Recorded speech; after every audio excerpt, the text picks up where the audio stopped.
So, back again with Natasha Vita-More. And Natasha is the new chairman of Humanity Plus. So, I'm wondering, Natasha, can you please explain what Humanity Plus is as an organization and what are your goals with Humanity Plus? What are the goals and where do you see it in the near future? Where did it come from also? Sure. History would be awesome. Humanity Plus as an organization brings to, oops, sorry, let's see this That's all right. headset.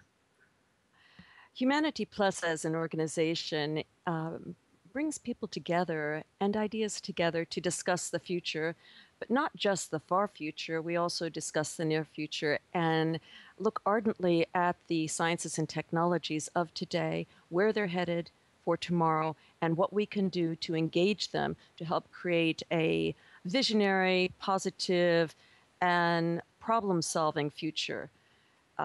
One of the most central issues of Humanity Plus in addressing the sciences and technologies of the future is considering what the consequences are.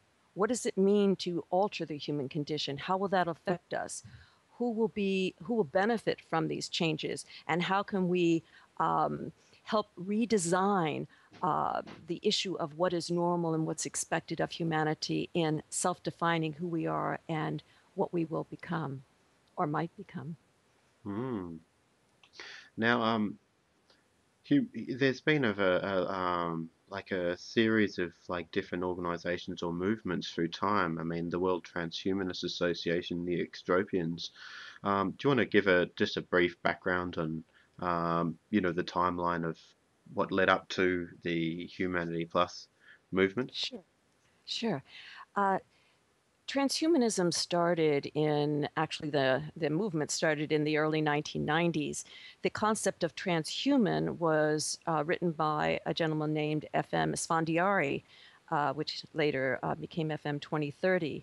Hmm. The Transhuman Manifesto was written in 1983 by myself as a salvo to space exploration, life extension, human enhancement, and a coalescence with the arts and design and technology.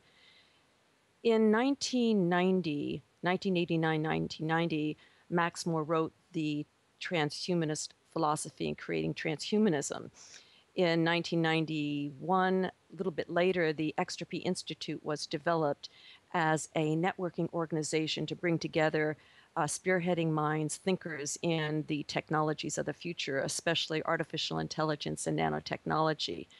Uh, that was a membership organization, put on lots of extra conferences throughout the 1990s, where Eric Drexler, Marvin Minsky, Hans Moravec, Nick Bostrom, Damian Broderick, Werner Vinci spoke. So it was a wonderful conference of great ideas that had not quite hit mainstream.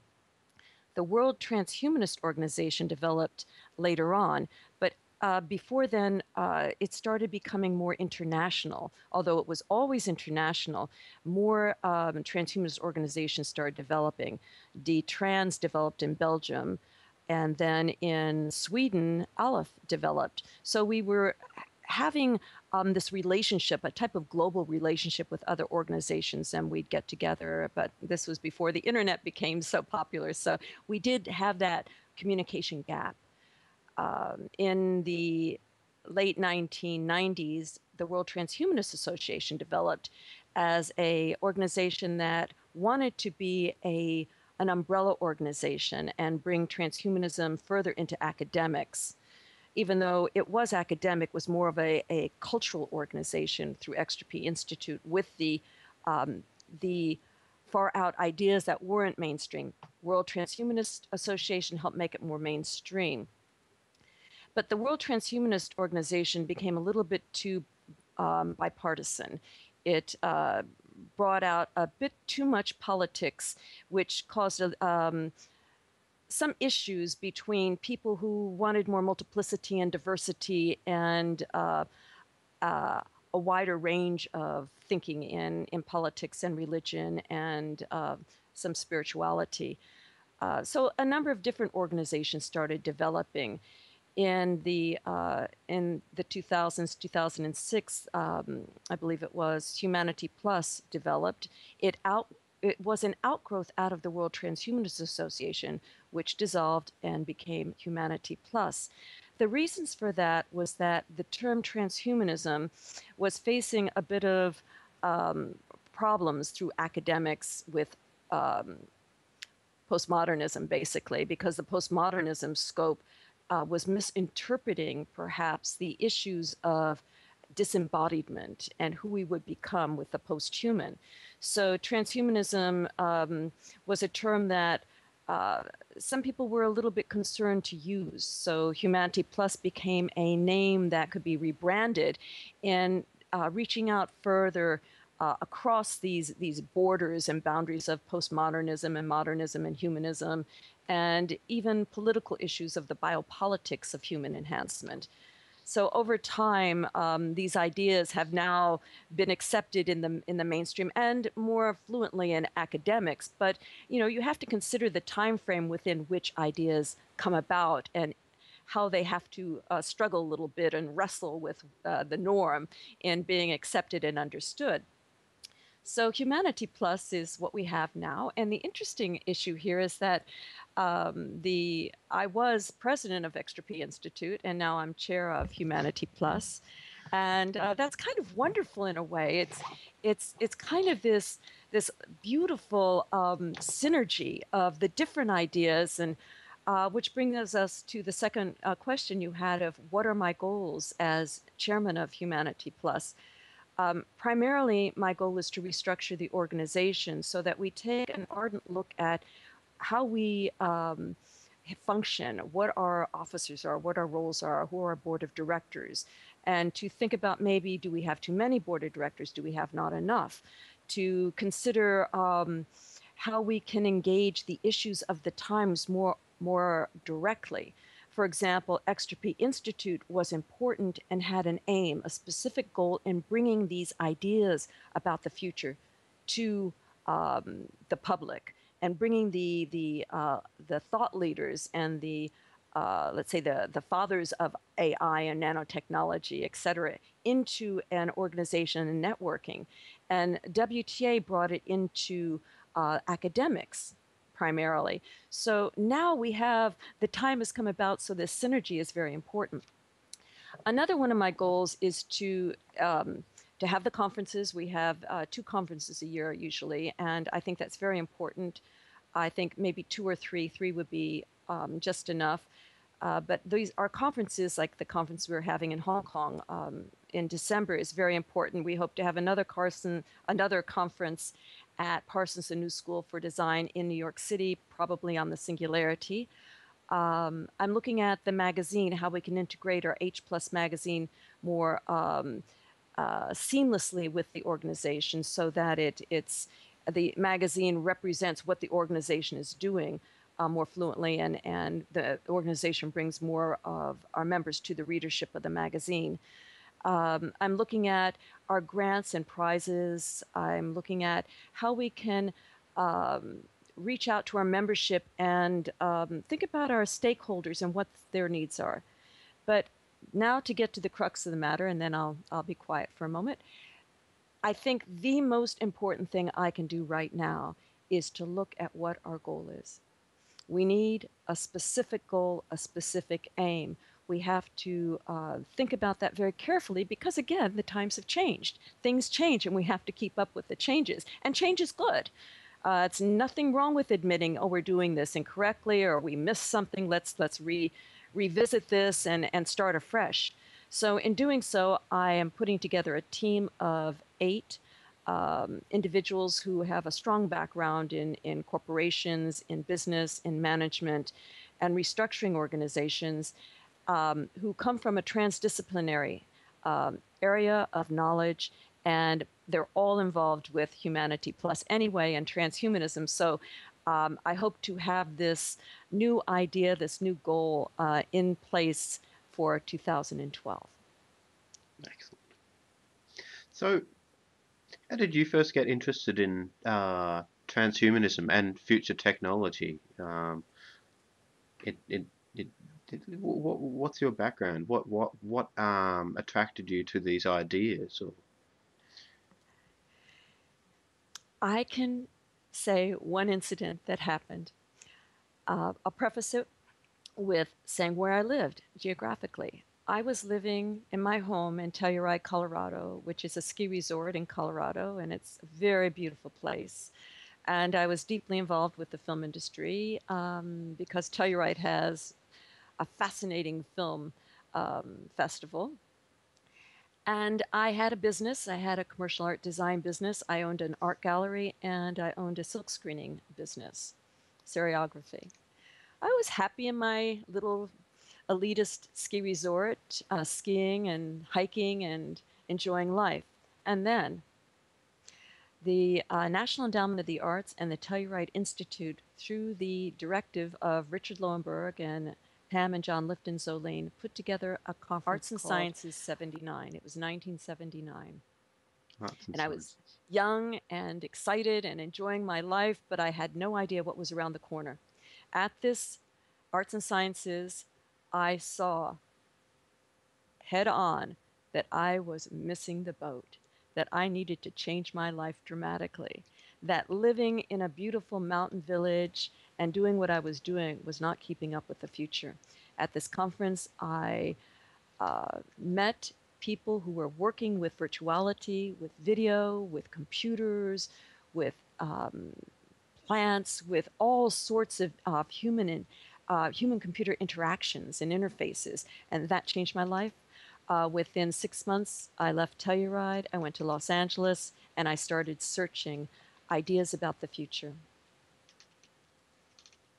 Yeah, it sounds pretty similar. I mean, to me, I had an experience where I was, watching a lot of the movies like The Matrix and Dark City, one of the earlier sort of films like that. And I was thinking, yeah, well, this AI stuff is a bit interesting and creepy. And I watched a movie called Waking Life, and there's a short bit by Eamon Healy, and that really sort of made sense to me at the time. And so I've been interested in these sorts of ideas. I haven't been active, but interested for quite a while. So, and I just, it took me But about these are 5 years to get. important. I love your story because there can be one moment you just go, aha, oh. Mm, It's just like, oh, huh?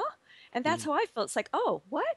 Yeah, this is a great life I have, but is this how I'm an artist, I'm a designer, I need to be on the edge. And for mm, you, it's just seeing something that just, it clicked. And mm.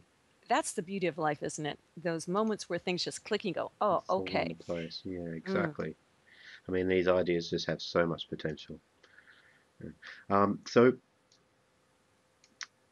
putting your crystal ball on, how do you see the future of the transhumanist movement over in perhaps 10 years?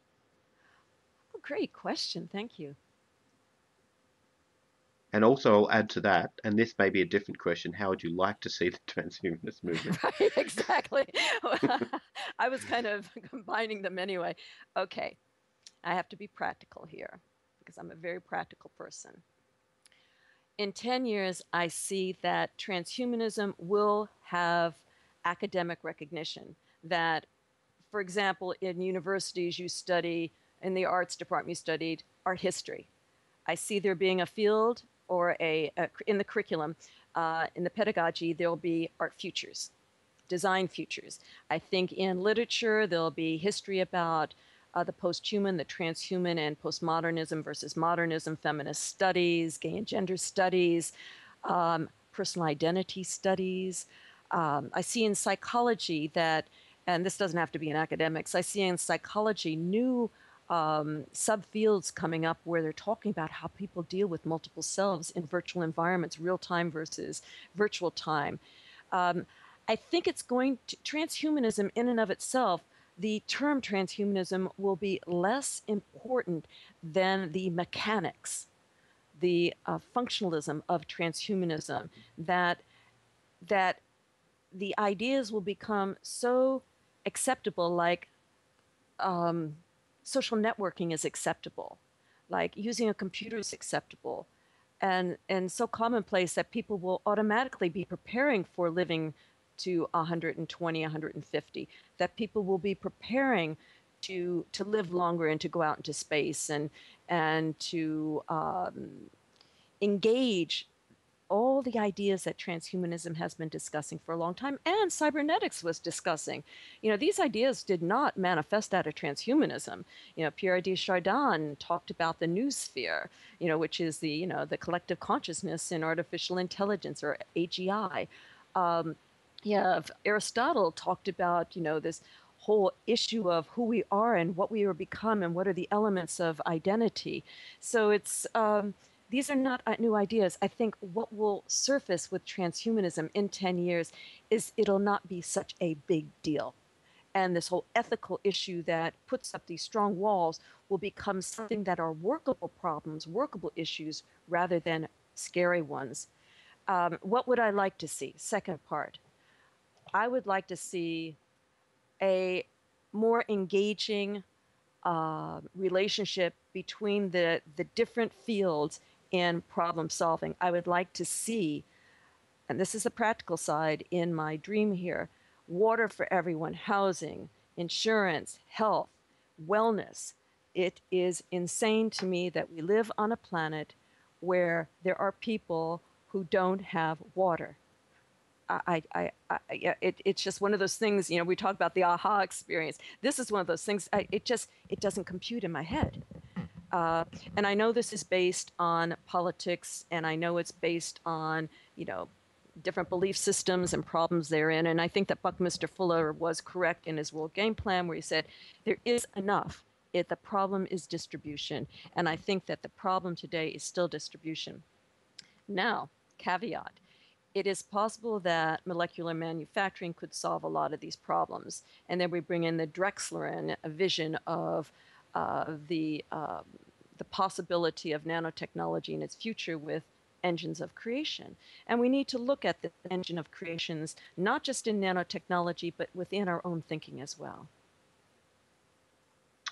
Yeah, yeah. It's a book that I have been meaning to read for quite some time. I've read a lot of articles about it. I haven't actually read that book yet. I feel sort of ashamed to say. Um, okay, well, so you speak a bit about the aesthetics of the future. What do you mean by aesthetics of the future? You know, aesthetics is usually thought of in philosophy, and it's based on beauty. I've never felt comfortable with that because I always felt that aesthetics was more about design, if it works, if it functions, if it gets the job done. And the aesthetics is to me is like science, and the elegance of science. I don't know who said it, but if the elegant science is, it's kind of like the Occam's razor. Keep it simple, but not too simple. It's the beauty of aesthetics to me would be a synergistic, seamless existence where the issues people have with one another and the fights is stopped. I don't know. It's so I guess aesthetics deals more with psychology and human behavior. That if we could just live our lives and let other people live their lives, as long as we don't hurt anyone, or coerce anyone, and or impinge on anyone, I think that there's room enough for all of us to have our individual beliefs and you know. Excellent. So the aesthetics of the future. Now, getting it from the designer artist perspective, boy, we're going to have new tools. So when we think about aesthetics, I mean, perhaps it does boil down to an essence of beauty and form and structure. It's like mathematics. So then you get into simplicity and elegance again. Interesting. Well, actually, related to that question or to that answer is the Primo Posthuman future body prototype. Now, this is something you did in around about 2002, is that correct? And it made its way into all sorts of magazines and yeah. Do you want to talk about the Primo Posthuman future body type and what it is and what the motivation to write about that was? Sure. Thank you for asking. I designed Primo Posthuman in 1997. And the idea I had then was to bring to my practice an image, a vision of what this transhumanism is, that in its basic essence of living longer. Okay, so we can't live longer in this body because the body has, yeah, a limited amount of times the cells can regenerate. So we have a time clock. So we need a new body. And I was thinking about what type of new body could we have and how would we get in this new body? So the new body would require that our brain be copied or transferred or implanted in a new body that could live longer and have upgrades and whatnot. At the same time I was contemplating this, the cyborg, the image of the cyborg was very dominant, not only in movies and in fiction, but also in literature. And the cyborgization topic was too machine. And so there was a bit of disdain about this overemphasis on the cyborg. So I wanted to steer away from that. I wanted this primo posthuman, this actually the evolution of the cyborg to look more human, to have a more fleshy feel and texture to it. So basically, I put together a team of the world's leading scientists and thinkers, and which I enjoyed very much doing. And I asked them for advice. I said, I have this idea. We need a whole body prosthetic. So, how would I design it? What tools would I use? What technology and science? And so I had Marvin Minsky of artificial intelligence and Robert Friedis of nanotechnology, Ralph Merkel of nanotechnology, Eric Drexler of nanotechnology. I had Max Moore of transhumanism, advice from Nick Bostrom on transhumanism. I had Greg Fay with molecular biology and cryobiology, and Michael Rose of life extension of fleas, et cetera, et cetera. I had a great team, Hans Morvik with robotics. And I listened to them because I want to be very practical, because Primo Posthuman at first was going to be a type of a tongue-in-cheek play. I designed it as a car ad to start. So I come from a family of advertising. So I thought, okay, I'll make it an ad. So I took my body in a car position going zoom, room, room. But my body was this body that could be replaced, regenerated, new parts, upgrades. And I also had a warranty on it, so that if you didn't take care of your body, you couldn't turn it in to get a replaceable body. Just like if you don't take care of your car, you're not going to get a replaceable car. But also the message there was important because I am an athlete, and I'm certified as a personal trainer and sports nutritionist. So and I work out a lot. So I was thinking, people don't take care of their bodies. This is right on the precipice of this obesity issue we have on a global scale. So I was thinking about that. Anyway, so it became a car ad with a video, and then I took it more seriously. People started paying attention to it, and then I went full out. I designed this mock-up prototype, and I really wrote a lot about it and started presenting it, and it had legs. That's what you say about things like this. It was on the cover of so many magazines. I was interviewed by New York Times, Wired, uh, Von magazine in Sweden, just Marie Claire, Cosmopolitan.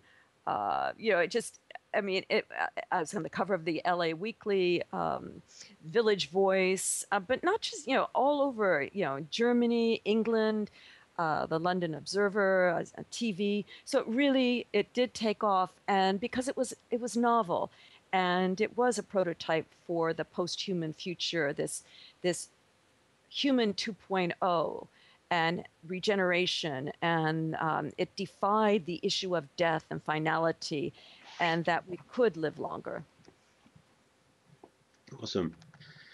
And that sounds, yeah, I want one of those. That's tough cars, man. It's not part of me. I mean, I don't mind cars, but I just have a crappy old Toyota Echo. It does me fine. But if I were going to spend some money, I'd probably spend it on upgrading my body. Yeah, I just had an upgrade with my eyes. I have artificial lens on both eyes. Really? Uh-huh. Okay. Yeah, because of the aging process. So my right eye had the lens replaced with an artificial lens last year, and Mm-hmm. I just had my left eye replaced this month. Oh. And you know, I take hormones for hormone replacement therapy for bone density and muscle density, and I work out a lot to keep the muscles in shape. Uh, all these things are very important. I've been noticing neurological issues. I had an episode with vertigo, which is very strange. So I know that neurologically, things are starting to deteriorate, which they do. You know, this is what happens. We age, Mm, you know. So you have to, it's not that it's terrible to age, it's that it's terrible if we don't pay attention to what's going on and we wait mm. until it gets to a point where it gets really bad. For example, I've had cancer twice. My Oh. first cancer was misdiagnosed. I had bladder cancer, and it was the result of the fumes from my silk screening business. But it didn't happen for 20 years later. Mm, And but I knew something was wrong, so I was aggressive about going back to the doctors and saying, "Look, you know, we have a problem." And it was at stage two, and it shouldn't have gotten to that stage. Stage three is where it metastasizes. So I got it before it yeah. Well, metastasized. that's lucky. So with these things, we have to pay attention to our bodies and keep our brains as plastic as possible to stretch our minds, to think and study and take challenges. Well, that's interesting. You speak about the plasticity of the brain. I think I've read something about um, maintaining that, or but you've got another essay, and it's called "The Strategic Sustainable Brain." All right. Yeah, yeah. I actually noticed that in the IEET website. Do you want to give a brief outline as to what the essay was about and what you intend to convey? Do you mind if we take a quick break so I can pull Sure. it up? And okay, I'll hold I'll on. just press pause.